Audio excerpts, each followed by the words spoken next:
उमा भारती जी, हमारे मध्य प्रदेश के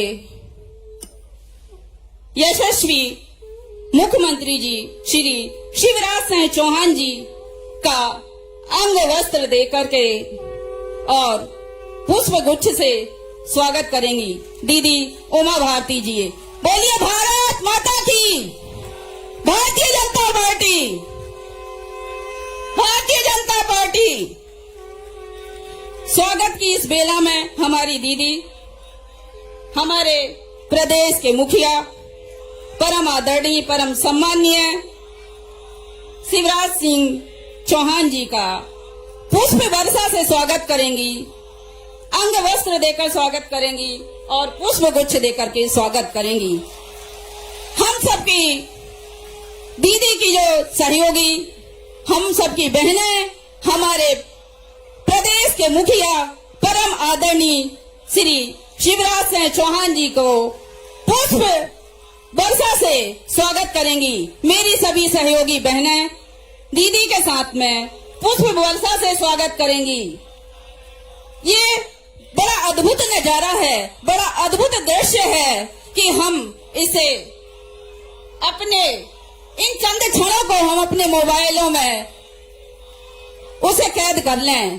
बड़ा ही सुंदर नजारा हमारे देश के दो प्रमुख नेतृत्व का कि दोनों एक मंच पर एक साथ हम इस अद्भुत नजारे के, इस सुनहरे पलों के, इन सुनहरी यादों को हम अपने उसमें सजोकर रखें। हमारी समस्त मातृ शक्तियां पुष्प वर्षा कर हमारे प्रदेश के प्रिय लाडले मुख्यमंत्री जी श्री शिवराज सिंह चौहान जी का, हमारे प्रदेश के निष्ठावान, कर्तव्यपरायण, ऊर्जावान प्रदेश अध्यक्ष जी श्री वी.डी. शर्मा जी का और हमारी पूर्व मुख्यमंत्री दीदी उमा भारती जी का पुष्प वर्षा कर हमारे अतिथियों का सम्मान करें, पुष्प वर्षा से उनका स्वागत करें, वंदन करें, अभिनंदन करें।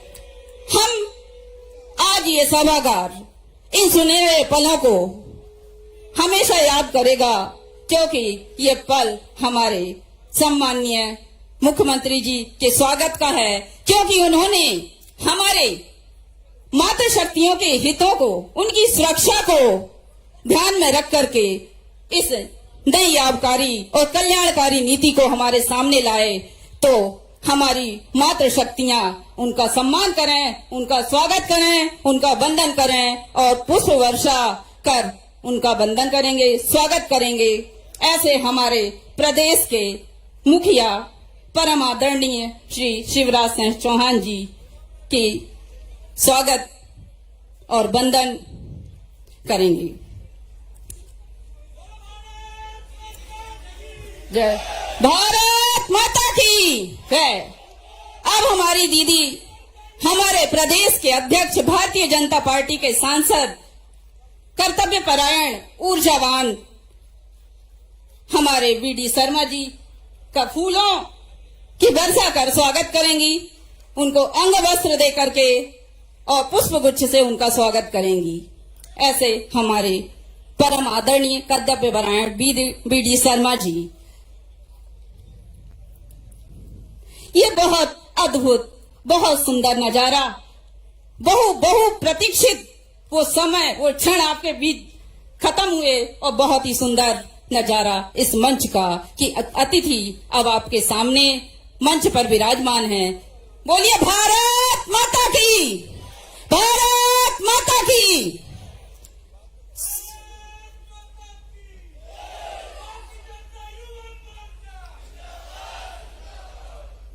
भारतीय जनता पार्टी।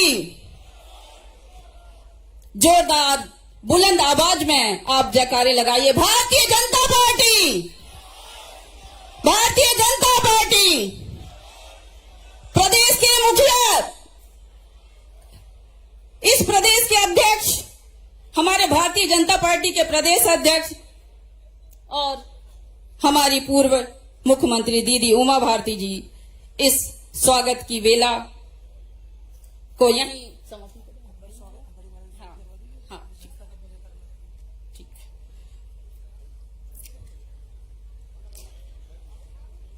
बोलिए भारत माता की।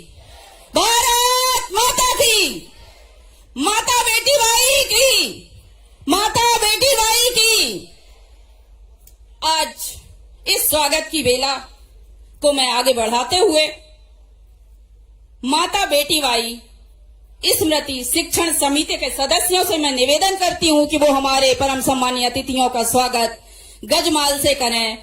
श्रीमती अनिता जी, श्रीमती कांति जी, श्रीमती ममता जी, श्रीमती शिवानी सिंह जी, श्रीमती यशोदा जी, श्रीमती ललिता जी आकर के हमारे अतिथियों का सम्मान गजमाला से करें।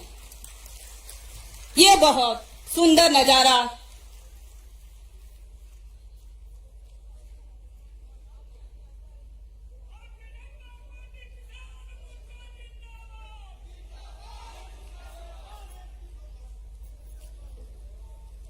ये माता बेटी बाई स्मृति शिक्षण समिति की वो सदस्य हैं। ये मेरे साथ मेरी वो बहनें हैं जिन्होंने के दीदी के इस अभियान में, दीदी सी इस मुहिम में कंधे से कंधा मिलाकर के उनका साथ दिया, उनका सहयोग किया और आज ये सभागार उसका साक्षी बनने जा रहा है। ये मेरी वही बहनें हैं जिन्होंने दीदी की इस मुहिम में हर पल हर क्षण उसकी सहयोगी रही हैं। तो ऐसी हमारी माता बेटी बाई स्मृति शिक्षण समिति की ये सब सदस्य, सब मेरी बहनें परम आदरणीय, जिन्होंने की दीदी की इस मुहिम में कंधे से कंधा मिलाकर के उनका साथ दिया और उनका सहयोग किया और आज ये सभागार इन पलों का साक्षी है।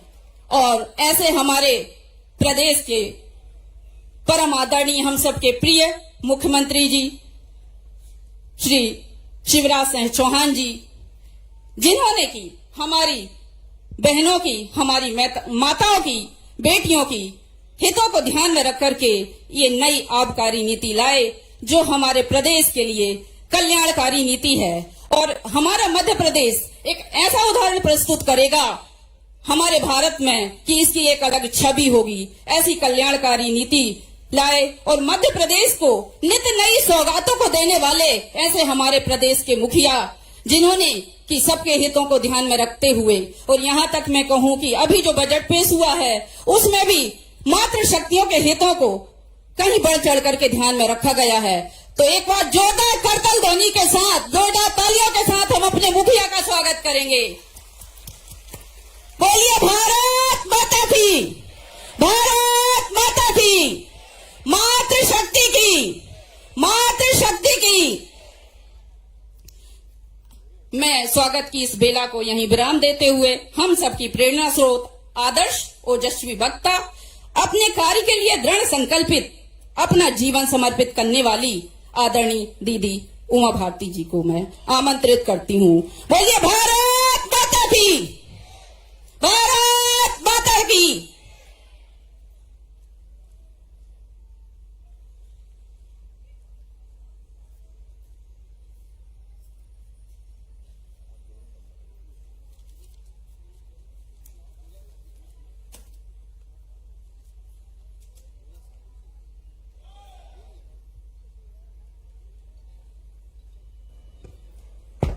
भारत माता की, भारत माता की, भारत माता की। मध्य प्रदेश भारतीय जनता पार्टी के अध्यक्ष श्री बी.डी. शर्मा जी, यहाँ पर उपस्थित मध्य प्रदेश के यशस्वी मुख्यमंत्री मेरे भाई श्री शिवराज सिंह जी चौहान जी, यहाँ पर उपस्थित सभी माताएं, बहनें, भाइयों एवं मीडिया के बंधुओं, मैं आज माता बेटी बाई ट्रस्ट की तरफ से माननीय मुख्यमंत्री जी का और प्रदेश अध्यक्ष श्री बी.डी. शर्मा जी का बहुत बहुत अभिनंदन करती हूँ इस कार्यक्रम में। और उन्होंने मेरे आग्रह पर दोबारा भी समय दिया, पहले भी दिया और दोबारा भी दिया।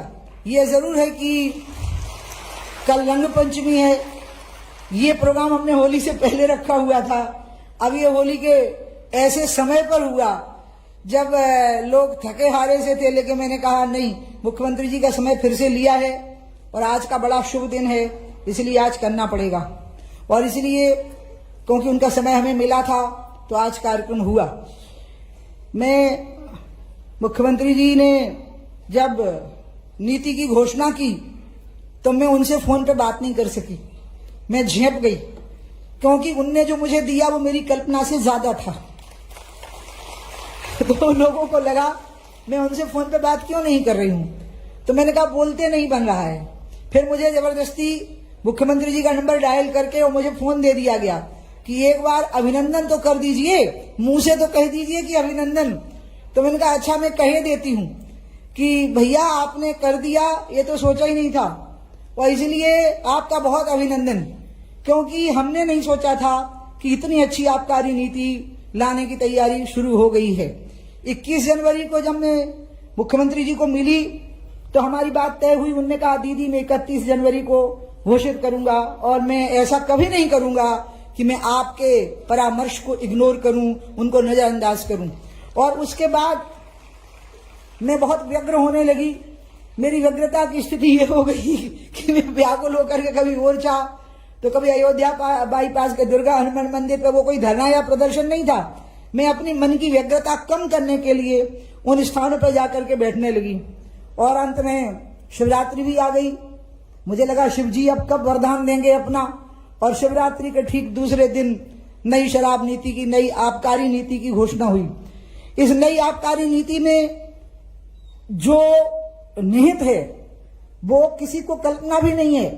वो पूर्ण शराबबंदी है। अगर आप उसको गौर से पढ़ें तो वो पूर्ण शराबबंदी है, और इसी तरीके से पूर्ण शराबबंदी होती है। क्योंकि आप शराबबंदी करते हैं तो लोग नकली शराब बनाते हैं, अवैध शराब बनाते हैं, चोरी से जहरीली शराब बनाते हैं। आप इसकी व्यवस्था देखिए कितनी सुंदर बनाई गई है। अहाते, जो हमारे लिए शर्म का विषय था, मुख्यमंत्री जी ने एक स्वर में कहा कि पूरे 2600 से ज्यादा अहाते एक झटके में बंद कर देना चाहिए। फिर उसके बाद दूसरी बात आई, अब वो ये थी कि लोग बैठ करके दुकान के सामने पी नहीं सकते, वहां कुर्सी लगी हुई नहीं मिल सकती है, लोग पी करके गाड़ी नहीं चला सकते हैं। चलाने के अलग अलग दंड के प्रावधान हैं, 6 महीने का, 2 साल का और शायद 3 साल तक का। मैं वो लाई नहीं हूं साथ में, जिसमें कि बिल्कुल लाइसेंस ही कैंसिल हो जाए आखिरी में, ऐसी स्थिति बन जाएगी। तो शराब पी के बाहर नहीं चला सकते, शराब पी के सड़क पे नहीं चल सकते, और अहाते पूरी तरह से बंद हो गए। और सबसे बड़ी बात यह है जो इसमें अंतर्निहित है, वो ये है कि लोग जब घर में शराब ले जाएंगे, क्योंकि दुकान के सामने पी नहीं पाएंगे, सड़क पे पी के चल नहीं पाएंगे, पी के वाहन चला नहीं पाएंगे, तो जब घर में ले जाएंगे तो पत्नी हाथ पकड़े तो झटक सकते हैं, लेकिन अगर बेटी ने और मां ने हाथ पकड़ लिया तो फिर नहीं झटक पाएंगे। तो फिर हो गई ना पूर्ण शराबबंदी। यही तो हमें चाहिए था कि ऐसे हालात पैदा कर दो कि लोग शराब छोड़ने के लिए मजबूर हो जाएं। उन हालातों का निर्माण करो कि उनको लगे कि हम पी नहीं सकते हैं, पिएंगे तो इतने इतने प्रकार के दंड के प्रोविजन होते जाएंगे, और हम पी के सड़क पे चल नहीं सकते, और ये अहाते पूरी तरह से बंद हो गए। ऐसी जो बातें स्पष्ट हुई हैं उसका एक बहुत अच्छा परिणाम आएगा। देखिए, मैं एक बात आपसे कहना चाहती हूं, क्योंकि मैं आज भाषण करने के लिए नहीं खड़ी हुई हूं, मैं शराब नीति की एक खूबी बताने के लिए खड़ी हुई हूं कि सरकार ने अपना काम पूरा कर दिया, मध्य प्रदेश के मुख्यमंत्री ने अपना काम पूरा कर दिया, और ऐसी आबकारी नीति पूरे हिंदुस्तान में किसी भी राज्य के अंदर नहीं है, ये आपको पता होना चाहिए। और इसमें मध्य प्रदेश अब एक अगवा राज्य बन गया है, जिसमें कि एक प्रकार से पूर्ण शराबबंदी हो गई है। अब इसमें जिम्मेवारी किसकी है? कुछ काम ऐसे होते हैं जो पूरी तरह से सरकार की जिम्मेवारी होती है, जैसे सड़क, बिजली और पानी, सरकारी अस्पताल और सरकारी स्कूलों में दवाइयां और पढ़ाइयां, अच्छा लॉ एंड ऑर्डर, भ्रष्टाचार मुक्त शासन और प्रशासन, ये सरकार की जिम्मेवारी होती है। लेकिन इसके अलावा की जो चीजें होती हैं वो समाज की जिम्मेवारी होती है, जिसमें कुछ बातों में समाज आगे चलता है और सरकार उसके पीछे चलती है, और कुछ बातों में सरकार आगे चलती है और समाज उसके पीछे चलता है। शराब एक ऐसा ही मसला था जिसमें समाज को नेतृत्व करना था और सरकार को उसके पीछे चलना था, और वो पूरी तरह से शिवराज जी ने वो समाज की मर्यादा रखी कि अब इस आबकारी नीति के मसले में, शराबबंदी में महिलाएं और इस प्रदेश के लोग आगे चले, और सरकार ने उनका अनुगमन किया, उनकी इच्छाओं का पालन किया और उनकी भावनाओं का सम्मान किया। अब इसमें 3 लोगों की जिम्मेवारी बढ़ जाती है, क्योंकि सबसे बड़ी बात एक और आ गई है कि जो दुकान 100 मीटर के दायरे में नहीं है, 1 किलोमीटर दूर है, लेकिन उसका अगर जन विरोध है, शिवराज जी ने कोई कसर छोड़ी नहीं। मैंने देखा या तो वो करते नहीं है, वो करते हैं तो वो पूरे कस के कर देते हैं। उसमें भी नई बात आ गई कि अगर उसका जन विरोध है तो वो दुकान बंद हो जाएगी, चाहे वो 2 किलोमीटर दूर भी होगी शिक्षण संस्थान से या किसी धार्मिक स्थान से, तब भी वो बंद हो जाएगी, क्योंकि उसका जन विरोध है। जन विरोध कौन तय करेगा? वो जिम्मेवारी भी तय हो गई कि वो कलेक्टर तय करेगा। कलेक्टर कैसे तय करेगा? उसके साथ अब जनप्रतिनिधियों की भूमिका है कि एमएलए और एमपी, पार्षद, नगर निगमों, नगर पंचायतों, नगर पालिकाओं के मेयर और अध्यक्ष कलेक्टर के साथ बैठेंगे और उनको बताएंगे कि इन दुकानों का जन विरोध है। और जैसे ये बात खुल जाएगी कि इन दुकानों का जन विरोध है, तो उसमें दूरी की कोई बात नहीं है, फिर वो दुकान बंद होकर के रहेगी। इसलिए ये ऐसी अद्भुत बात है और अपने आप में एक संपूर्ण बात है। तो अब जनप्रतिनिधियों की, सांसदों, विधायकों की और सबकी जिम्मेवारी अब बढ़ जाती है, और साथ में पुलिस और प्रशासन की भी जिम्मेवारी बढ़ जाती है कि वो शराब पी करके चलते हुए लोगों को पकड़ें और बंद कर दें थाने के अंदर, वो गाड़ी चलाते हुए लोगों को पकड़ें और उनको दंडित करें, और वो डरे ना, चाहे वो एमएलए हो, चाहे एमपी हो, चाहे मिनिस्टर हो, चाहे उसका लड़का हो। अगर वो ये कहे कि मैं फलाने का लड़का हूं, और अगर वो ये कह दे कि मैं भाजपा नेता का लड़का हूं, तब तो उसके मुंह पे जरूर एक मुक्का और जमा देना। साथ में मैं सारे इंस्पेक्टर्स को कह रही हूं कि तुम अपनी ही नीति का पालन नहीं कर रहे, अपनी ही मर्यादाओं का पालन नहीं कर रहे। अमेरिका में राष्ट्रपति की लड़की का चालान किया था पुलिस ने, आपको पता होगा, पी करके शराब चलाते, गाड़ी चलाते हुए बिल क्लिंटन की लड़की का चालान कर दिया था। हमारे यहाँ पे बेचारे पुलिस वाले डर जाते हैं कि हमारा ट्रांसफर हो जाएगा, हमारी पनिशमेंट हो जाएगी।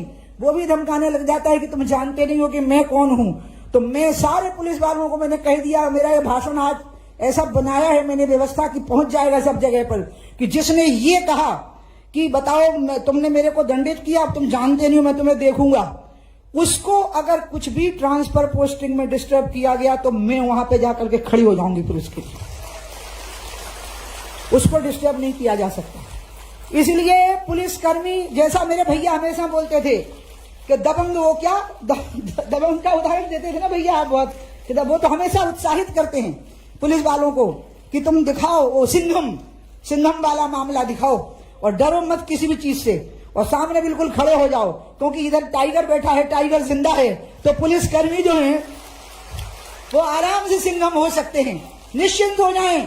उनकी दीदी बैठी हुई है, उनका कुछ नहीं बिगड़ेगा। जो बिगड़ेगा वो एमएलए, एमपी और उसके लड़कों का भले ही बिगड़ जाए, लेकिन आपका कुछ नहीं बिगड़ने वाला है। कार्रवाई करिए, और प्रदेश के लोगों को इन सब चीजों से मुक्ति दिलाने में सरकार ने इतना बड़ा काम कर दिया है। अब हर जगह तो मुख्यमंत्री डंडा लेके नहीं खड़े होंगे, बताइएगा ना मेरे को। हर दुकान के सामने तो नहीं खड़े होंगे ना, सड़क पे तो नहीं खड़े रहेंगे ना। अब तो ये काम महिलाओं का हो गया, पुलिस का हो गया, प्रशासन का हो गया, जनप्रतिनिधियों का हो गया, कि अब आपकी जिम्मेवारी है, और इस जिम्मेवारी को आप ठीक से निभाइए। एक दूसरी बात और है जो मध्य प्रदेश को बहुत आगे ले जा रही है, और शिवराज जी एक साइलेंट क्रांति किए। सिंचाई का रकबा बढ़ा, कृषि का रकबा बढ़ा। आज कृषि के मामले में हम पंजाब और गुजरात से भी आगे निकल गए हैं, ऐसी हमारी स्थिति है। अब ऐसी स्थिति में ऑर्गेनिक खेती का रकबा जो बढ़ा है, वो शायद मध्य प्रदेश में हिंदुस्तान में सबसे ज्यादा जो खेती योग्य भूमि है उसमें ऑर्गेनिक खेती का रकबा बढ़ा है। अब अगर ऑर्गेनिक खेती होएगी तो कैसे होएगी? वो गाय से होएगी, गौमूत्र से होएगी, गाय के गोबर से होएगी। सारी खेती ऑर्गेनिक हो यह जरूरी नहीं है, कुछ व्यवसायिक फसल भी होनी चाहिए, लेकिन 10 एकड़ जमीन का 2 एकड़ हिस्सा ऑर्गेनिक खेती के लिए रिजर्व किया जा सकता है, ताकि, क्योंकि ऑर्गेनिक फूड की डिमांड बहुत ज्यादा है, पूरे दुनिया के मार्केट में उसकी डिमांड है, और इसलिए उसकी कीमत बहुत ज्यादा मिलेगी। और सबसे बड़ी बात यह है कि उसी से गाय बचेगी, क्योंकि अगर गाय को बचाना है और अगर लोगों की शराब छुड़ा करके उनको दूध पिलाने का संस्कार डालना है, गाय का दूध पीने का संस्कार डालना है, तो ऑर्गेनिक खेती ही उसका सबसे अच्छा समाधान है। आपको पता नहीं है, मैं भैया को हमेशा बोलती हूँ, भैया ये गौशालाओं से गाय नहीं बचेगी, क्योंकि गौशालाओं में तो लूली, लंगड़ी, अंधी, घायल गाय रखना ठीक है, लेकिन दुधारू, मजबूत और स्वस्थ हिष्टपुष्ट गाय अगर दूध नहीं दे पा रही है किसी वजह से, तो किसान उसको यहाँ छोड़ दे, ये ठीक बात नहीं है। अब किसान की परेशानी क्या है? पीछे जो बेड़ा था उसमें कमरे बन गए हैं, सामने सड़क है, खेत में जगह नहीं है, तो गाय को किसान दिन भर कैसे रखे? तो उसको गाय उसको बोझ लगने लगी, और इसलिए इसके लिए गौचर तैयार करने पड़ेंगे। पुराने गौचरों का अधिकतर आवंटन हो गया है या कब्जे हो गए हैं, उसको छुड़ाने की मुहिम चलाने जितनी चले, अन्यथा जो आवंटन हो गया है उसको हम ना छेड़ें, और उसकी जगह पर जो नजूल की भूमि, रेवेन्यू की भूमि जो फॉरेस्ट के बीच में पड़ी हुई है, उस भूमि को अधिग्रहित करके वहां जलाशयों का जहां ढलान हो, एक स्वाभाविक मनरेगा से उसका निर्माण करके, और 2 या 3 ग्वाले हर गांव में पंचायती राज मिनिस्टर से बात करूंगी कि वो ईयर मार्क करके पैसा भेजें कि आबादी के अनुपात पर इतने गौपालक होंगे, और उनका काम होगा कि वो गोधूली की बेला में सवेरे गाय को ले जाएंगे गौचर तक, और शाम को गोधूली की बेला में उसको वापस ले जाएंगे, और फिर अगर किसान चाहे तो उसको अपने घर के सामने भी बांध सकता है। ये ध्यान रखिएगा, बच्चों और महिलाओं के अनाथालय हो सकते हैं क्योंकि उनकी संख्या कम होती है, लेकिन गायों के नहीं हो सकते क्योंकि उनकी संख्या करोड़ों होती है। इसलिए गाय को अगर बचाना है तो गौ पालन से बचेगी, कि किसान गौ पालन करे, और गौ पालन अगर करवाना है तो गौ पालन को लाभ का धंधा बनाना पड़ेगा। ऑर्गेनिक खेती की मध्य प्रदेश में जो क्रांति हो रही है, ये अपने आप में बहुत बड़ी क्रांति है। इसमें केन बेतवा भी क्रांति लाने वाला है, इसमें नर्मदा मैया भी क्रांति लाने वाली है। मैं तो कहती ही थी कि मध्य प्रदेश के लिए 2 उद्धारक तत्व हैं, एक नर्मदा के जल की धारा और दूसरे गाय के दूध की धारा। इसी में मध्य प्रदेश पूरी दुनिया के ऊपर राज कर सकता है। और सचमुच में एक किसान का पुत्र मध्य प्रदेश का मुख्यमंत्री बना, और मध्य प्रदेश का मुख्यमंत्री होने के बाद उनका सबसे पहला ध्यान खेती की तरफ गया, लेकिन खेती के अलावा उद्योग की तरफ गया, सड़क, बिजली और पानी की तरफ गया, बहनों की, बेटियों के विवाह की तरफ गया, महिलाओं की तरफ गया। मैंने हमेशा कहा है कि मध्य प्रदेश एक ऐसा राज्य है जहां का विकास संवेदनशीलता के साथ हुआ है। विकास भी हुआ है और मानवीय संवेदनाओं का उसमें मिल रहा है। निर्दयी विकास नहीं हुआ है, सूखा रूखा विकास नहीं हुआ है, प्यार भरा विकास हुआ है, भांजे भांजियों का लाड़ करते हुए विकास हुआ है, महिलाओं का सम्मान करते हुए विकास हुआ है। और इसलिए मैं अपने भाई को आज आशीर्वाद दूंगी, जुग जुग जियो, सदैव विजयी रहो, जहां कदम रखो वहां विजय ही तुम्हारे गले में वरमाला डाल दे। ये मैं आज उनके लिए कहूंगी। और मैं स्वयं क्यों इतनी प्रसन्न हूँ, उस दिन तो खैर हमने बहुत बड़ी तैयारी की हुई थी, लेजम वगैरह भी आए हुए थे। आज मैंने कहा ना, कल रंग पंचमी होने की वजह से थोड़ा उतना मैं जैसा मेरे मन में था वो चटकारा थोड़ा कम हो गया आज का। मैं बहुत ज्यादा खुश हूँ, मैं इतनी खुश हूँ कि आप सोच नहीं सकते। आज मैं आपसे एक बात कहूंगी और फिर मैं अपनी बात खत्म कर दूंगी। मैं जब मुख्यमंत्री बनी तो मैं बहुत थक गई थी, तो मेरी बहुत इच्छा थी कि कोई ऐसा व्यक्ति बन जाए जो मुझे साल 6 महीने की छुट्टी दे दे, और बाद में चुनाव का समय आए और मेरी जरूरत पड़े तो भले ही कार्यभार संभाल लूं। क्योंकि मैं पूरी जिंदगी काम ही करती रही हूँ, 6 साल की उम्र से भीड़ भीड़ भीड़। और जब मुझे यहाँ नेता बनाया गया तो पार्टी कार्यालय में गाड़ी नहीं, 2 टुट्टू गाड़ियां, उनमें डीजल भरवाने के लिए पैसा नहीं। मैं आपको क्या बताऊं कितनी बुरी हालत थी। और फिर मेरे कमर में, घुटने में दर्द, मेरा एक्सीडेंट हो चुका था, स्टेरॉइड्स खाने लगी, अंत में उसके इंजेक्शन लगने लगे अंत में, तब जाके सरकार बनी। इसलिए मैं चाहती थी कोई ऐसा मिल जाए जो मुझसे भी बेहतर चलाए, और वो शिवराज जी ने बहुत अच्छे तरीके से चला दिया। मुझे इतना आत्मिक संतोष है। मेरे जीवन में बहुत अलौकिक घटनाएं घटी हैं जो सामान्य व्यक्ति के जीवन में नहीं घटती, जबकि मैं बहुत ही सामान्य व्यक्ति हूं। आप यकीन मानिए, मैं अपने आप को कभी भी बुद्धिमान, समझदार, अकल वाला नहीं मानती। मैं अपने आप को महाबुद्धू, महामूर्ख, महाबदसूरत इस टाइप का मानती हूँ। हाँ, मैं अपने आप को प्यार करती हूँ, मैं अपने आप की इज्जत करती हूँ, और मेरे अंदर आत्मगौरव रहता है क्योंकि मेरा मोरल हाई रहता है, इसलिए वो कमी नहीं रहती। लेकिन मैं अपने आप को ऐसा 30 मार खा नहीं समझती, खुदा नहीं समझती हूँ अपने आप को। ये मैं आपको बता दूं, मेरी जिंदगी में जितनी भी घटनाएं घटी, उन घटनाओं में कुछ ना कुछ मिला था जिसके कारण की पूरी खुशी नहीं मिलती थी। जैसे 6 साल की उम्र में कितने लोग प्रवचन कर पाएंगे, लेकिन मैं कर रही थी, पहले रामायण जी पे, फिर उपनिषद पर और गीता पर। 16 साल की उम्र में विदेश चली गई, इंग्लैंड से बुलावा आ गया। उसके बाद में 60 देशों में घूमी। फिर 21 वर्ष की आयु में मेरी माँ के कहने पे मैंने सब छोड़ दिया तो राजनीति में आ गई। उसके बाद तो मैं जब भी गई विदेश, जब लोग विदेश जाने को खाली पिक्चर पोस्ट कार्ड में देखते थे, तब मैं जब विदेश गई तो मुझे हमेशा माँ की याद आती रही, तो मुझे अच्छा नहीं लगा वहां पर। मैं आपको ये बताना चाहती हूँ कि हर एक चीज अधूरी रह गई। फिर जब मैं यहाँ आई, माँ के साथ रही, तो माँ का निधन हो गया तुरंत, तो उसका बहुत दुख हुआ। फिर मैं राजनीति में आ गई तो मैं 6 बार MP बनी हूँ, 2 बार 2 राज्यों से MLA बनी हूँ, मुख्यमंत्री बनी हूँ, केंद्रीय मंत्री रही हूँ। लेकिन हर बार कोई एक बात ऐसी हो जाती थी, अयोध्या आंदोलन हो रहा, मेरे सामने ढांचा गिर गया, मैं वहीं थी, और उस अभियान में मैंने 500 साल से चल रहे अभियान का जब अंत आया तो मैं भी उसकी निर्णायक भागीदारों में से एक थी। मेरे लिए गौरव का क्षण था। लेकिन मेरे अंदर आशंका थी कि दंगे भड़का देंगे, कांग्रेसी और वामपंथी गम खा के नहीं बैठेंगे, कम्युनिस्ट और जो कांग्रेस के लोग हैं ये दंगे भड़काएंगे। भोपाल इसका गवाह है कि यहाँ उकसाया गया था लोगों को दंगे करने के लिए, और इसलिए ढांचा गिर गया। मैं भौचक्की खड़ी थी कि हनुमान जी ने खेल कर दिया, लेकिन अंदर भय था। मैं आपको सच्ची बता रही हूं कि हे भगवान, बेकसूर लोगों की जान जाएगी, हे भगवान दंगे ना होने पावे। ये मेरे मन के अंदर 6 दिसंबर की घटना पे था।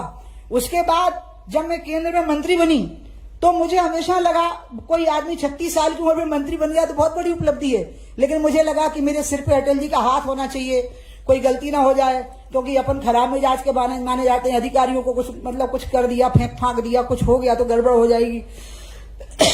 सच्ची में तो बड़ी सतर्क सी रहती थी। उसके बाद में युवा मोर्चा अध्यक्ष बनी तो सबसे कठिन काम था घुसपैठ का, तो घुसपैठ के खिलाफ मानव दीवार बनी। गर्व का विषय था कि 6 लाख लोग मानव दीवार बनाने पहुंचे, लेकिन मेरे अंदर भय था कि लोग वापस लौट लेंगे तो घुसपैठिए उन पर हमला कर सकते हैं। तो मैं एकदम उस समय मैं आपको क्या बताऊं, मैं भय से भरी हुई थी। हुगली में चैलेंज था ईदगाह मैदान में तिरंगा झंडा फहराना, लेकिन फहरा दिया हमने लाठी गोली का सामना करके, लेकिन मेरे अंदर दुख था क्योंकि गोली से लोग, बेकसूर लोग मर गए थे गोलियों से, उसका दुख था। तो मैं रो रही थी फूट फूट के, जबकि जश्न मनाए जा रहे थे तिरंगा झंडा फहराने के, लेकिन आप यकीन नहीं करेंगे मैं फूट फूट के रो रही थी। तो मेरी जिंदगी में जितने भी क्षण आए हैं जिनमें विजय थी, खुशी थी, उसका उल्लास भय, आशंका, असुरक्षा या किसी अज्ञात भय से ग्रस्त हो जाती थी मैं कि कहीं ऐसा ना हो जाए। यहां भी जब सरकार बनी और आंकड़ा 173 को पार करने लगा तो मेरे मन में पहली बात आई, मैं दिग्विजय सिंह जी को मिलने गई। अब बेचारे हार गए थे, लेकिन फिर भी प्रणाम करने की परंपरा है हारे हुए व्यक्ति को, तो मैं उनको प्रणाम करने गई। तो जब मैं उनको प्रणाम, अच्छा उन्हें कह भी रखा था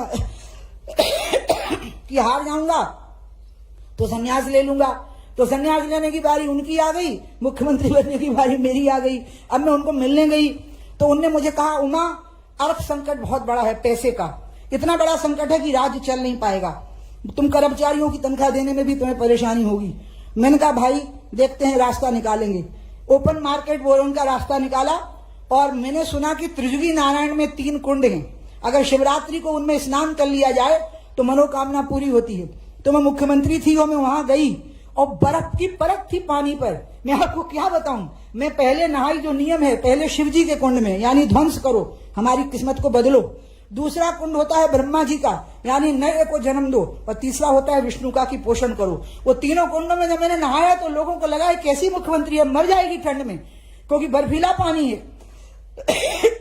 लेकिन मैं उसमें उतर गई, और अंत में जब मैं खड़ी हुई त्रिजुगी नारायण की धुनी के सामने, तो मैंने कहा मैंने एक ही मनोकामना से स्नान किया है कि मेरे राज्य में धन धान्य की कमी नहीं रहनी चाहिए, ये मेरी मनोकामना है। और वो मेरी मनोकामना शिवराज जी ने पूरी की है। किसान इतना खुशहाल है, मजदूर इतना खुशहाल है, महिलाएं इतनी खुशहाल हैं, नौजवान इतने खुशहाल हैं, सब तरफ प्रसन्नता देखने को मिलती है लोगों के चेहरे के ऊपर। तो इसलिए आप समझ लीजिए कि उस समय भी मेरे मन में क्या बात रहती होगी कि ये राज्य को ठीक से चलाना है। ऐसी कितनी बातें रही हैं जब जीवन में सफलताएं मिली, उत्कर्ष मिले, अलौकिक उपलब्धियां हुई, लेकिन मैं भय या आशंका से ग्रस्त रही। एक घटना ये घटी है आबकारी नीति, जो 100% मेरी आत्मा को तुष्टि पहुंचाने वाली बनी, 100%। मतलब अब तो मैं ऐसी नमित हो गई हूं इस भार से कि जब हनुमान जी लंका जला के आए तो मैं रामचंद्र जी नहीं हूं, लेकिन फिर भी जो रामचंद्र जी ने हनुमान जी को कहा कि सुन सुत तो ही उन्नन में नाही, हे पुत्र मैं तुम्हारा ऋण नहीं चुका सकता। मैं शिवराज जी से 2 वर्ष छोटी हूं, लेकिन वो मेरे पुत्र की तरह हैं। बहनें हमेशा माँ के स्थान पर होती हैं। आज मैं उनको भी यही कहूंगी, सुन सुत तो ही उन्नन में नाही, हे पुत्र मैं तेरा ऋण नहीं चुका सकती। मुझे जिंदगी में ऐसा संतोष कभी नहीं मिला, आप यकीन करो, ईश्वर साक्षी है, ऐसा संतोष कभी नहीं मिला जैसा कि मुझे आबकारी नीति से संतोष मिला है। परम संतोष, एकदम आत्मा की गहराइयों तक वो संतोष उतर गया। और सीता जी ने जो आशीर्वाद दिया था हनुमान जी को, मैं वो भी रिपीट करूंगी। जब हनुमान जी सीता जी के सामने खड़े हो गए तो जो सीता जी ने कहा वो भी मुझे शिवराज जी को कहना है, अजय अमर गुण निधि सुत होहु और करहु बहुत रघुनायक छोहु। हे पुत्र तुम अजय और अमर हो और तुम्हारे ऊपर हमेशा भगवान की कृपा बनी रहे। तो मैंने रामचंद्र जी का भी संदेश दे दिया और मैंने सीता जी का भी संदेश दे दिया कि आप अजर और अमर हो। आप सदैव विजय प्राप्त करो, सदैव स्वस्थ और प्रसन्न रहो, आपका यश सदैव बना रहे। क्योंकि तनय मात पित पोषण हारा, दुर्लभ जननी सकल संसारा। जब भगवान राम ने कौशल्या से कहा कि माँ मुझे वन में जाने दो, तो माँ ने कहा बेटा मैं तेरे बिना तड़पूंगी, यहाँ मेरी देखभाल कौन करेगा, सीता करती है तू करता है। तो राम ने जो कहा कि माँ दो तरह के बेटे होते हैं, यहाँ की महिलाएं नोट कर लें कि शिवराज जी कौन सा बेटा है। उन्होंने कहा दो तरह के बेटे होते हैं, एक वो जो माँ बाप का पोषण करते हैं, मतलब उनके खाने पीने का ध्यान रखते हैं, और एक वो जो माँ बाप का तोषण करते हैं, यानी उनकी आत्मा को तृप्ति प्रदान करते हैं। शिवराज जी वो पुत्र हैं जो तोषण करने वाला पुत्र है। और रामचंद्र जी ने कहा तनय मात पितु तोषण हारा, दुर्लभ जननी सकल संसारा। हे माँ, माता पिता को संतुष्टि प्रदान करने वाला पुत्र सृष्टि में दुर्लभ होता है। और ऐसे ही दुर्लभ प्राणी मेरे बड़े भाई शिवराज सिंह जी चौहान हैं। मैं हृदय से उनका आभार व्यक्त करती हूँ। मेरे जीवन को उन्होंने पूर्ण संतुष्टि से भर दिया है। अब मैं आराम से नर्मदा किनारे कुछ दिनों रहूंगी, फिर मैं आराम से प्रसन्नता से भरी हुई हिमालय की तरफ बढ़ जाऊंगी। और जब जरूरत पड़ेगी, मेरे भाई को जरूरत बिल्कुल नहीं पड़नी चाहिए मेरी, क्योंकि उनको भगवान ने आशीर्वाद दिया हुआ है, तो मैं हमेशा उनके लिए काम आऊंगी। मैं जी जान से उनके काम के लिए निछावर रहूंगी, ये मैंने तय कर लिया है, क्योंकि उन्होंने मुझे बहुत प्रसन्नता प्रदान की है। इन्हीं शब्दों के साथ मेरे भाई बीडी शर्मा, जिन्होंने कि इस पूरे अभियान में हमेशा मेरा मनोबल बढ़ाया। मैंने हमेशा बीडी को बुलाया और सारा गुस्सा बीडी पे निकालती हूँ, क्योंकि बीडी का स्वभाव क्या है, वो हंसते ही रहते हैं। गुस्सा करो तो हंसते हैं, गुस्सा नहीं करो तो हंसते हैं। तो इसलिए उनको आज मैंने कहा कि आप भी रहना, मुझे आपका भी अभिनंदन करना है। मुझे बहुत खुशी हो रही है। जिन माताओं बहनों ने मेरा अभियान में सहयोग किया उनकी आभारी, मीडिया ने मेरा बहुत साथ दिया उनकी बहुत आभारी, और अंत में सरकार ने जो अद्भुत काम कर दिया, पूरी मंत्री परिषद की मैं आभारी हूँ, कैबिनेट की, क्योंकि कैबिनेट के सभी सदस्यों ने इसका समर्थन किया। जिन अधिकारियों ने बिना रोड़ा अटकाए ये काम कर दिया, उन सभी अधिकारियों को, ज्ञात अज्ञात शक्तियों को मैं सबका बहुत बहुत अभिनंदन करती हूँ। और इन्हीं शब्दों के साथ अपनी बात समाप्त करती हूँ। बोलिए भारत माता की जय। जय जय श्री राम। जय जय श्री राम। और अब मैं उनको अपनी माँ बेटी बाई के नाम का जो ट्रस्ट बना है उसकी तरफ से एक अभिनंदन पत्र भेंट करूंगी। देखिए, मैं तो स्वयं ही उनका अभिनंदन पत्र हूं, क्योंकि मैं जीवन भर उनका अभिनंदन करती रहूंगी, लेकिन फिर भी मैं एक औपचारिकता के लिए ये भेंट करूंगी और फिर बीडी शर्मा जी का आह्वान करूंगी कि वो आपका उद्बोधन करें।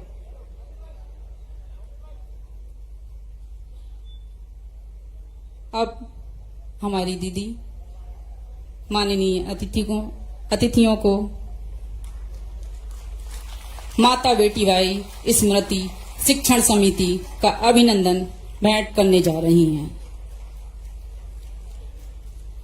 जोरदार करतल ध्वनि के साथ स्वागत करेंगे। इस अभिनंदन की बेला को आगे बढ़ाते हुए मैं महान संगठनकर्ता, कर्तव्य परायण, हम सबके आदर्श भारतीय जनता पार्टी के प्रदेश अध्यक्ष परम आदरणीय श्री बीडी शर्मा जी को आमंत्रित करती हूँ कि वो अपने विचारों से हमें मार्गदर्शित करें। बीडी शर्मा जी, परम आदरणीय बीडी शर्मा जी।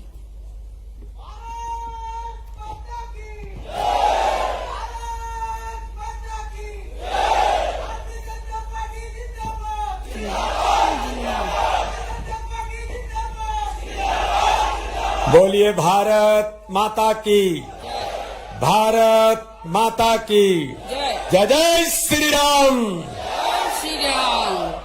आज माता बेटी बाई स्मृति शिक्षा समिति के द्वारा आयोजित मध्य प्रदेश के हमारे लोकप्रिय यशस्वी संवेदनशील मुख्यमंत्री जी के इस अभिनंदन समारोह में जिन्होंने आज एक ऐतिहासिक काम इस भोपाल के अंदर किया है, ऐसी आदरणीय श्रद्धेय आदरणीय उमा जी, मध्य प्रदेश के हमारे लोकप्रिय मुख्यमंत्री आदरणीय शिवराज चौहान जी, यहां पर उपस्थित सभी प्रबुद्धजन, मातृशक्ति और मीडिया के मेरे मित्रों, आज आदरणीय उमा जी ने अपने मन के उद्गार हम सब लोगों के सामने, मीडिया के मित्रों के सामने एक नहीं कई महत्वपूर्ण बातों का उल्लेख किया है। आज माननीय मुख्यमंत्री मध्य प्रदेश के आदरणीय शिवराज सिंह चौहान जी का अभिनंदन का समारोह है। मेरी राजनीतिक उम्र बहुत ज्यादा नहीं है,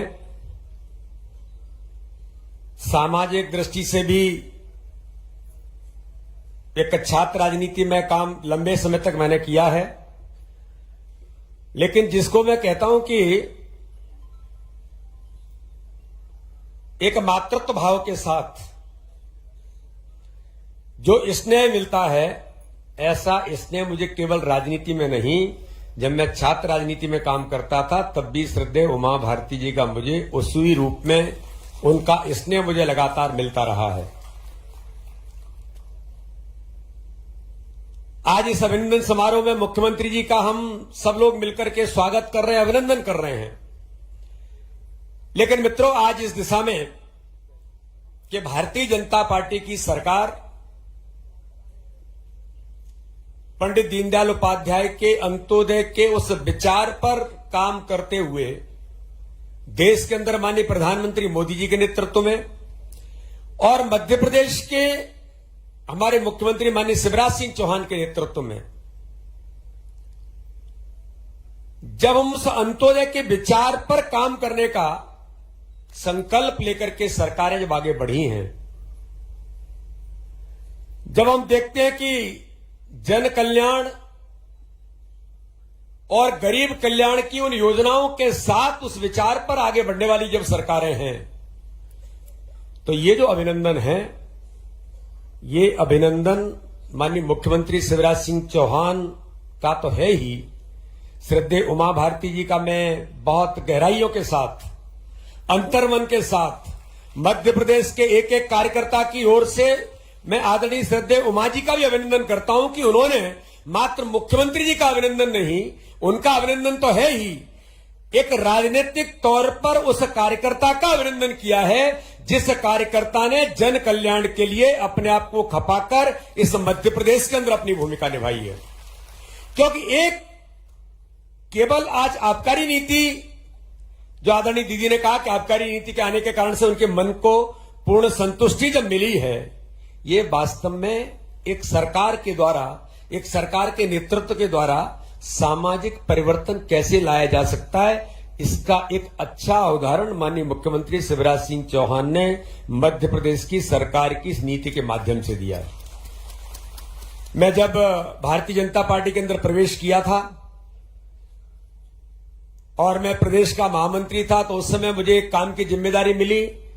तब भी माननीय मुख्यमंत्री शिवराज सिंह चौहान ने मध्य प्रदेश के अंदर, जिसका उल्लेख आदरणीय उमा जी ने किया है कि नर्मदा भी इस मध्य प्रदेश की नहीं, इस देश की जीवन रेखा के तौर पर हम लोग मानते हैं, तो नर्मदा सेवा यात्रा का जब उन्होंने संकल्प लिया था कि जो मां नर्मदा मध्य प्रदेश की हमारी जीवन रेखा है, उसको संरक्षण के लिए, मां नर्मदा को बचाने के लिए हम सबको मिलकर के प्रयास करने की जरूरत है, तो उसके लिए भी सामाजिक क्रांति चाहिए। तो वो यात्रा पर जब निकले थे, मैं उस यात्रा का संगठन की ओर से इंचार्ज था, तब भी मैंने देखा है कि किस प्रकार से संकल्प लेकर के जब कोई नेतृत्व आगे बढ़ता है, तो आज मैं गर्व के साथ कह सकता हूं कि मध्य प्रदेश की खुशहाली, मध्य प्रदेश समृद्धशाली बना है। जो बीमारी राज्य कांग्रेस की सरकार के समय में बीमारू राज्य था, श्रद्धेय उमा जी के उस कठिन परिश्रम और उनके संकल्प का परिणाम था कि उस बीमारू राज्य कहने वाले नेतृत्व को इस मध्य प्रदेश से बाहर जाना पड़ा था, जिसका उल्लेख आदरणीय उमा जी ने किया है। और उसके बाद जब आदरणीय शिवराज सिंह चौहान ने जब इस मध्य प्रदेश का नेतृत्व संभाला, तो ये मध्य प्रदेश अब समृद्धशाली मध्य प्रदेश मां नर्मदा की कृपा से लेकर आज उन नीतियों के कारण से बना है। जो सिंचाई 7 लाख हेक्टेयर में थी, आज 44 लाख हेक्टेयर में है। आदरणीय उमा जी का एक और संकल्प था, अटल बिहारी वाजपेयी जी के समय में उन्होंने कहा था कि कैन बेतवा लिंक परियोजना के माध्यम से मध्य प्रदेश के अंदर बुंदेलखंड का क्षेत्र, जो सूखा बुंदेलखंड कहा जाता है, जो गरीब बुंदेलखंड कहा जाता है, आज मैं गर्व से कहना चाहता हूं कि अटल बिहारी वाजपेयी जी के उस सपने को, जो उस समय आदरणीय उमा भारती जी ने संकल्प लिया था, उस संकल्प को, उस सपने को पूरा करने का काम भारत के प्रधानमंत्री नरेंद्र मोदी जी ने किया है। आज इस अभिनंदन के समारोह में मैं प्रधानमंत्री जी का भी अभिनंदन करता हूं। और आज कैन बेतवा लिंक परियोजना 44,605 करोड़, जो बुंदेलखंड को अब सूखा बुंदेलखंड नहीं होगा, वो हरा भरा बुंदेलखंड होगा, वो गरीब बुंदेलखंड नहीं, वो समृद्धशाली बुंदेलखंड होगा। और उसमें भी योगदान किसी का है तो आदरणीय उमा जी के साथ मध्य प्रदेश के मुख्यमंत्री माननीय शिवराज सिंह चौहान और हमारे उत्तर प्रदेश के मुख्यमंत्री आदरणीय योगी जी ने, दोनों ने मिलकर के इसके प्रयास किए, तब आज जाकर के वो साकार रूप ले पाया है। तो ऐसे एक नहीं, आज मैं कहूं इस अभिनंदन के समारोह में कि आदरणीय मुख्यमंत्री जी के दैनिक जीवन के अंदर एक ऐसा संकल्प कि दुनिया के अंदर ग्लोबल वार्मिंग से लेकर के दुनिया आज इस बात को लेकर के संशकित और आशंकित है। दुनिया इस बात को लेकर के मंथन करिए कि पर्यावरण की रक्षा कैसे हो, कैसे पर्यावरण को हम बचाएं। तो इसका कोई इंडिविजुअल व्यक्ति संकल्प ले सकता है कि पर्यावरण को बचाने के लिए। तो मैं आज इस अभिनंदन के समारोह में फिर कहना चाहता हूं कि पूरे भारत के इस राजनीतिक इतिहास में किसी राजनीतिक व्यक्ति ने संकल्प लिया कि प्रतिदिन एक पौधा लगा करके पर्यावरण के लिए संकल्पित होकर के मैं काम करूंगा। तो उनके 2 वर्ष पूरे हुए हैं माननीय मुख्यमंत्री जी का। इस बात के लिए भी आज हम सब लोग अभिनंदन करते हैं। तो इसलिए मैं कहना चाहता हूं कि माननीय मुख्यमंत्री जी ने आबकारी नीति ला करके जो नर्मदा सेवा यात्रा के दौरान कि नर्मदा के किनारे 1 किलोमीटर तक कोई भी शराब की दुकान नहीं होगी। और उस समय मुझे अच्छे से ध्यान में है कि मैं तो उस यात्रा का प्रत्यक्षदर्शी था, जब चर्चा हो रही थी कि रेवेन्यू में इतनी लॉस होगा, ये कैसे संभव है। तब मुझे अच्छे से ध्यान में माननीय मुख्यमंत्री जी ने कहा था कि ये मेरा संकल्प है। और नर्मदा सेवा यात्रा में मैंने कहा है कि 1 किलोमीटर तक कोई भी शराब की दुकान नहीं होगी। तो चाहे वो 500 करोड़ जाए या 1000 करोड़ जाए, लेकिन संकल्प पूरा होगा। वो दुकानें बंद कर दी गई थी, आज भी मध्य प्रदेश के अंदर वो दुकानें बंद हैं। तो ऐसे एक नहीं, कई प्रकार की चीजों को लेकर हमारे मुख्यमंत्री आदरणीय शिवराज सिंह चौहान ने एक नेतृत्व के नाते से पंडित दीनदयाल उपाध्याय के अंत्योदय के विचार के साथ भारत के प्रधानमंत्री नरेंद्र मोदी जी के उन संकल्पों को पूरा करने का काम भी आज भारतीय जनता पार्टी के मुख्यमंत्री के नाते से वो लगातार एक कार्यकर्ता के भाव के साथ, आम जनता जनार्दन के साथ हम कैसे अपनी भूमिका निभा सकते हैं, इस दिशा में आज आदरणीय मुख्यमंत्री जी आगे बढ़ रहे हैं। और आदरणीय उमा जी ने ये नई दिशा दे करके कि कोई अच्छा काम समाज के अंदर करने वाला नेतृत्व है, करने वाला व्यक्तित्व है, तो उमा जी जैसा व्यक्तित्व जब उसका अभिनंदन करता है तो उसे और दुगनी ताकत मिलती है। तो हम सब मिलकर के आज एक बार माननीय मुख्यमंत्री जी का और आदरणीय उमा जी दोनों का जोरदार तालियों के साथ हम अभिनंदन करके, मैं सबसे अनुरोध करना चाहता हूं कि जोरदार तालियों से हम अभिनंदन करेंगे। इसी आशा और विश्वास के साथ माननीय मुख्यमंत्री जी को बहुत बहुत धन्यवाद, आदरणीय उमा जी को जिनका स्नेह मुझे भी लगातार हमेशा मिलता आया है, मैं पुनः एक बार उनका धन्यवाद करता हूं। जय हिंद, जय भारत, भारत माता की जय। मैं इस उद्बोधन की बेला को आगे बढ़ाते हुए हम सबके लाडले, ऊर्जावान, निष्ठावान जननायक मध्य प्रदेश के यशस्वी मुख्यमंत्री श्री शिवराज सिंह चौहान जी को आमंत्रित करती हूं कि वो अपनी वाणी से इस सभागार में बैठे हुए समस्त माता भाई बहनों को मार्ग प्रेरित करें। ऐसे परम आदरणीय हमारे मुख्यमंत्री श्री शिवराज सिंह चौहान जी। भारत माता की,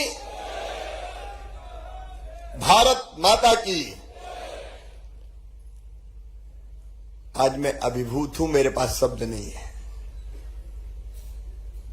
आत्मनो मोक्षार्थ जगत हिताय च, जिनके जीवन का लक्ष्य है, मतलब आत्मा के मोक्ष, और केवल आत्मा के मोक्ष नहीं, साथ में जुड़ा हुआ है जगत हिताय च, जगत के हित के लिए, केवल खुद की मुक्ति के लिए नहीं, सन्यासी होकर भी जगत की चिंता करने के लिए जो निरंतर काम कर रही हैं, ऐसी हमारी श्रद्धेय दीदी उमा भारती जी, प्रदेश भारतीय जनता पार्टी के यशस्वी और कर्मठ अध्यक्ष भाई विष्णुदत्त शर्मा जी, यहां बैठे हुए सभी वरिष्ठ साथीगण, मेरी वो बहनें जो उमा दीदी के साथ नशे के खिलाफ लगातार अभियान चलाती रही हैं, मेरी लाडली बहनें, मेरे भाइयों, भांजे भांजियों, आप सबको प्रणाम। मुझे कई तरह की घटनाएं आज याद आ रही हैं। दीदी के और मेरे रिश्ते बरसों पुराने हैं। जब मैं भी छोटा था और युवा मोर्चे में काम करता था, बावला कार्य करता था, कई बार कपड़ों की भी चिंता नहीं करता था, कई बार बटन होती थी, कई बार बटन नहीं होती थी शर्ट में भी, लेकिन काम करते रहते थे। अब उमा जी कैसे करती हैं और क्या करती हैं, इसकी कई घटनाएं मेरे ध्यान में आ रही हैं। एक बार उमा दीदी का फोन आया मुझे, मैं युवा मोर्चे का काम करता था। उन्होंने मुझे कहा, आ जाओ भैया, एक बेटी की शादी करवाने चलना है, मोथा गांव, मोथी, टीकमगढ़ जिले का मोथी गांव। वहां एक बेटी की शादी थी, लेकिन पुलिस वहां बर्बर अत्याचार कर रही थी, गांव घेर के रखा था, बारात आने नहीं देंगे, लेकिन बेटी की शादी होनी चाहिए, रुकनी नहीं चाहिए। उमा जी ने तय किया वो स्वयं जाएंगी और खुद जाके शादी करवाएंगी। और हम लोग, दीदी अगर आपको याद हो, पैदल गए थे, नदी पार की थी, उस मोथी गांव में पहुंचे और चीर के पुलिस के घेरे को दीदी ने अपने पास जो कुछ था उससे और कुछ साथियों के साथ मिलके धूमधाम से उस बेटी का विवाह करवाया था। जब मैं सोचता हूं कि वो क्या हैं, एक तो वो संत हैं, सन्यासी हैं, पिंडदान खुद का करते, लेकिन मैंने बताया जगत के कल्याण के लिए भी काम कर रहे हैं। दूसरी, अन्याय कभी सहन नहीं करती। जिन लोगों के अन्याय, अत्याचार, दादागिरी, गुंडागर्दी, जब वो कुछ नहीं थी तब भी अगर देखी तो सीधे भिड़ने पहुंच गई। एक नहीं अनेकों उदाहरण हैं इसके। जब अयोध्या में भगवान श्री राम की जन्मभूमि पर मंदिर बने, आह्वान हुआ रामलला हम आएंगे, मंदिर वहीं बनाएंगे, तो उस आंदोलन में अपने आप को झोंक के और अपने जीवन को दांव पे लगा के उमा दीदी को हमने काम करते हुए देखा। विचार के लिए जिंदगी भी चली जाए तो परवाह नहीं है। कभी गंगा के काम के लिए उनको हम लगातार परिश्रम करते हुए देखते हैं। वो सोशल रिफॉर्मर भी है, समाज सुधारक, और चाहे वो नशा मुक्ति का अभियान हो या फिर जैविक खेती के लिए तरफ या गाय की रक्षा। हमने गाय की रक्षा के लिए ये तो सरकार से मांग करते हुए देखा, गौशालाएं खोलो, गौशालाएं खोलो। मैं भी जहां जाता हूं, कई लोग मिलते हैं, अरे गाय घूम रही सड़क पे, कर क्या रहे हो, खोलो गौशाला। अब ये कहना बहुत आसान है, गौशाला खोलो, लेकिन उमा जी एकमात्र नेता है जिन्होंने कहा कि गौशाला से गाय नहीं बचेगी, गाय पाले, किसान अपने घर रखे, लोग अपने घर रखे, उसका इंतजाम करना पड़ेगा। सही समाधान वो है। एक नहीं, उनके जीवन के कई आयाम। अच्छा, मैं कई बार खुद आश्चर्यचकित रह जाता हूं जब वैसे मिलते हैं तो उनका व्यवहार, गाड़ी में बैठे गप्पे लगाते हुए, अलग अलग विषयों पर डिस्कस करते हुए, और उसी समय कोई गलत चीज किसी ने की तो ध्यान आए तो वो गुस्सा करते हुए। लेकिन देखो व्यासपीठ पे बैठते ही सीधे सरस्वती उनके कंठ में विराजमान होती है। उनके चेहरे का तेज, उनकी वाणी का ओज। अब ये क्या है? आखिर कोई काम तो है जिसके लिए उमा भारती इस दुनिया में आई है। किसी पद पे रहे ना रहे कोई फर्क ही नहीं पड़ता। अरे देखिए, उस समय 2003 के पहले, आज तो वातावरण बहुत बदल गया है। लोग ये कहते थे, मेरे पत्रकार मित्र भी यहां बैठे हैं, कि कुछ भी हो, तिकड़म हो, जोड़ तोड़ हो, सरकार तो दिग्विजय ही बनाए। ये हर एक कहता था कि ये बीजेपी के बस का नहीं है भाई, सरकार तो वही बनाएंगे। लेकिन उस समय मैंने घनघोर परिश्रम करते हुए अपने शरीर को दांव पे लगा के, स्वास्थ्य को दांव पे लगा के, दिन और रात काम करके उस सरकार को उखाड़ के फेंकते हुए देखा है। अगर 2003 में भारतीय जनता पार्टी की सरकार बनी तो उसकी नेतृत्वकर्ता और रणनीतिकार और घनघोर परिश्रम करने वाली योद्धा अगर कोई थी तो दीदी उमा भारती थी। जो सच है वो सच है। अच्छा, एक बात और थी कि सरकारें कहती थी पैसे का इंतजाम कहां से होगा। दीदी मैं आभारी हूं, आपने क्या पूजा की उस समय की, आज तक मुझे पैसे की कमी नहीं पड़ी कभी। तो अजीब देखो, वो कहते थे तनख्वाह नहीं बटेगी। बीच में एक और आए थे 1.25 साल के लिए, वो कहते थे मामा ही लूट ले गया, सब पैसा नहीं है, क्या करूं। आज दीदी मैं आपके सामने और माताओं बहनों के सामने कहता हूं, अंतरात्मा से कह रहा हूं, ये कृपा है, शायद आपकी तपस्या का परिणाम। मुझे आज तक कभी पैसों की कमी नहीं पड़ी। सरकार चलाने में पैसे की कमी नहीं, कह दिया और हो गया। अब मन में आए लाडली बहना, मैं किस्सा आपको बताऊं। पहली चीज, क्योंकि मेरे मन में दर्द जो दीदी का और मेरा साझा दर्द है,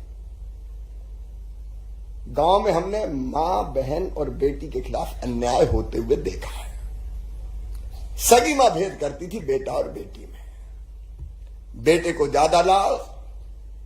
मैंने माओ को देखा, लिपनिया दूध कौन पिएगा भैया, पी ले शुद्ध दूध। बेटी पानी डाल के चल जाएगा, कंडा तो थापना है, पराए घर तो जाना है। अपने गांव में मैंने महिलाओं को, पतियों को लट्ठे से पीटते हुए देखा है, और जब बचाव की कोशिश करते थे तो वही कह देते थे क्या करूंगा, मेरा आदमी मारे चाहे पीटे। घनघोर अन्याय हुआ है बेटी के साथ, बहन के साथ, और वो दर्द हमेशा मुझे सालता है। क्यों? एक मां की कोख से जन्म लिया तो बेटा बेटी में भेद क्यों? और पाप तो एक और हुआ, कोख को कत्ल खाना बना दिया। पता चल गया कि बेटी आ रही है तो आने के पहले ही दुनिया से विदा कर दो, आने ही मत दो। अब जब मैं मुख्यमंत्री बना तो 2 योजना मेरे दिमाग में, एक बेटी की शादी बोझ ना रहे इसलिए मुख्यमंत्री कन्यादान योजना, और दूसरी मुझे लगा कि बेटी अगर लखपति बन जाए तो दुनिया कहेगी, मां भी कहेगी, बाप भी कहेगा कि बेटी को आने दो, इसलिए लाडली लक्ष्मी योजना। लेकिन दीदी मैं लाडली लक्ष्मी बनाने बैठा तो पहली नजर में जब मैंने कहा अफसरों से कि भाई ऐसी योजना बनानी है कि बेटी लखपति हो, तो एक दूसरे को देख के और हंसते रहे, मेरी नजर बचा के। उनको लगा कि नया नया आया है तो अभी ज्यादा जोश में है, 2-4 महीने में ठंडा हो जाएगा। सर इम्पॉसिबल, हो ही नहीं सकता। कहां से हो जाएगा, ये कहीं होता है क्या सर? आखिर योजना बनती तो खजाना वजाना देखना पड़ता है, कहां से पैसे लाएंगे। लेकिन मन में संकल्प था कि चाहे जो हो जाए, मैंने कहा मेरे पास लाओ, काय में से काटना मैं काटूंगा, लेकिन लाडली लक्ष्मी तो बनेगी चाहे कुछ हो जाए। और बनी, पैसे की कमी नहीं आई। अभी दीदी एक और सामाजिक क्रांति है ये, आपके आशीर्वाद से। मैं देखता था बहनों को 1,500 रुपया की जरूरत पड़ी तो पतिदेव से कहा कि जरा माए के जा रही 500 रुपया तो दे दो। कहां से ले आऊं? नहीं है, चल। जब देखो तब मांगती रहती है। मन में सोच के रह जाए। मन में बेचैनी थी कि बहनें और स्वावलंबी कैसे हो। अब कई काम हुए, 50% रिजर्वेशन स्थानीय निकाय के चुनाव में 30%। और दीदी एक बात और, तो ये पुलिस में 30% भर्ती करने, बेटियों की मैंने मीटिंग बुलाई, सारे पुलिस के अफसर भी बड़े आए और इतना विरोध किया, आप कल्पना नहीं कर सकती। ये कैसे करेंगी, ये नहीं हो सकती सर, सिस्टम बिगड़ जाएगा, लड़कियां क्या करेंगी। मैंने कहा लड़कियां वो करेगी जो आज तक लड़के नहीं कर पाए। 30% भर्ती तो बेटियों की होगी पुलिस में, और आप देखो कई जगह चमत्कार कर रही है बेटियां। लेकिन मेरे मन में था ऐसी योजना जो गरीब बहनाओं को राहत दे और पैसा सीधे उनके पास जाए। कई दिन तक सोचता रहा। एक दिन रात में सोचते सोचते सवेरे 4 बजे मेरे दिमाग में आया कि अगर सीधे 1,000 रुपया हर महीना बहन के खाते में डाल दें और 12,000 रुपया साल के मिल जाए तो बहनों को बड़ी राहत मिलेगी। तो दीदी मैंने 4 बजे साधना को जगाया तो वो थोड़ी कहने लगी कि सवेरे 4 बजे हैं, अब खुद तो सोते नहीं हो, मुझे भी नहीं सोने देते। मैं कहा नहीं, एक योजना आई और मैं किसी को तो शेयर करना है मुझे। और तब मैंने शेयर की और सवेरे फिर मैंने अफसर बुलाए तो फिर कहा इम्पॉसिबल सर। उनका पॉसिबल तो होगा चाहे कुछ हो जाए। अब ये ठिकाना नहीं, अभी 12,000 करोड़ लगेंगे कि 16,000 करोड़, लेकिन जितने लगेंगे जून के महीने में बहनों के खाते में 1,000 रुपया आना शुरू होंगे। और अगर पुरुष के खाते में आते तो पता नहीं कहां खर्चा कर देता, कोई ठिकाना नहीं। लेकिन बहन मुझे पूरा पता है कि बच्चों के लिए दूध लाएगी, फल लाएगी, सब्जी लाएगी, दाल लाएगी, और कभी कभी थोड़ा बहुत बचा भी लेगी। पतिदेव को जरूरत पड़ी और पैसे नहीं मिले, मुंह उतरा तो फट कहेगी गुड्डू के पापा चिंता मत कर, जे ले जाओ। ये तो आना कहानी करते थे, वो खुशी से देगी। एक सामाजिक क्रांति है दीदी। लेकिन आज मैं भी अंतर्मन से बोल रहा हूं बिना किसी संकोच के। मैं दीदी में क्या क्या देखता हूं। एक मेरी बहन है, सबकी बहन है, हम सब दीदी कहते हैं। मुझसे छोटी है लेकिन दीदी है। दूसरे, मैं दीदी में मां को भी देखता हूं। मेरी मां का स्वर्गवास बचपन में हो गया था, बहुत बहुत छोटा था। लेकिन जब मन बेचैन होता है तो मुझे लगता है कि दीदी की गोद में सर रख दूं और ये मां की तरह मुझे दुलार करे, और वो करती हैं। तीसरी चीज, मैं दीदी में बेटी भी देखता हूं। मैं आज खुल के कह रहा हूं जो मेरे मन में है। मैं बेटी देखता हूं जो हमेशा जो ठीक मानती है उसके लिए जिद करती है, जरूरत पड़ती लड़ती हैं। और कई बार जब वो बेचैनी देखता हूं तो मुझे लगता है कि बेटी की तरह प्यार करूंगा। और चौथी चीज, मैं दीदी में मित्र भी देखता हूं, एक सच्चा साथी, सच्चा मित्र जो जरूरत पड़े तो कह दे चिंता मत कर, मैं तो हूं।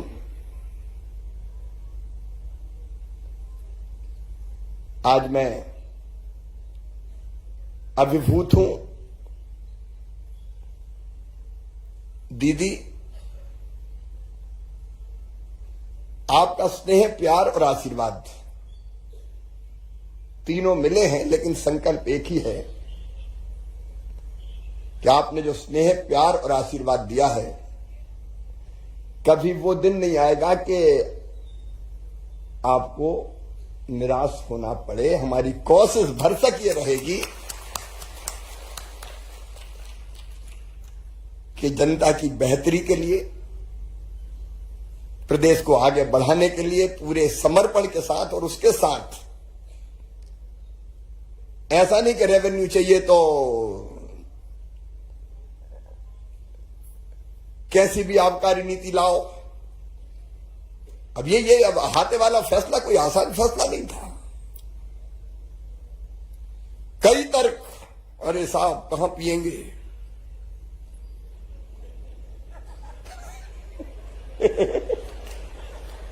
अब यही प्रश्न था, कहां पिएंगे?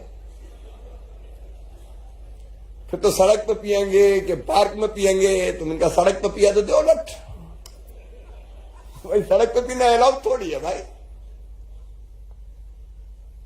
अब तर्क देने वाले तर्क देते हैं।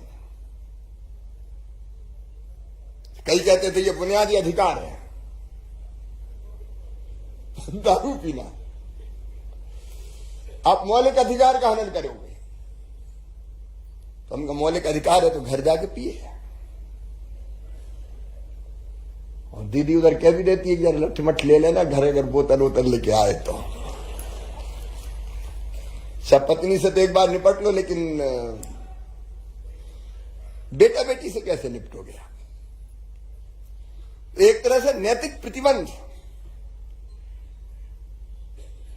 अब 17 बार सोचेगा। अच्छा जो पीता वो ये तो सोचते ही कि मेरा बेटा नहीं पिए कम से कम, इतना तो वो कोशिश करता है। बिल्कुल ही बेशरम हो जाए तो बात अलग है कि, लेकिन मैं आमतौर पर बात कर रहा हूं कि बुरा करने वाले की भी इच्छा होती है कोई बुरा काम कि कम से कम मेरा बेटा नहीं करे। बेटियां तो नहीं करती, अपवाद की बात नहीं कहता मैं। तो वो ये सोच के क्या रहे, अब छोड़ो छाड़ो, नहीं तो मुन्ना भी बिगड़ जाएगा। तो मुझे लगता है कि इसके काफी लाभ होंगे।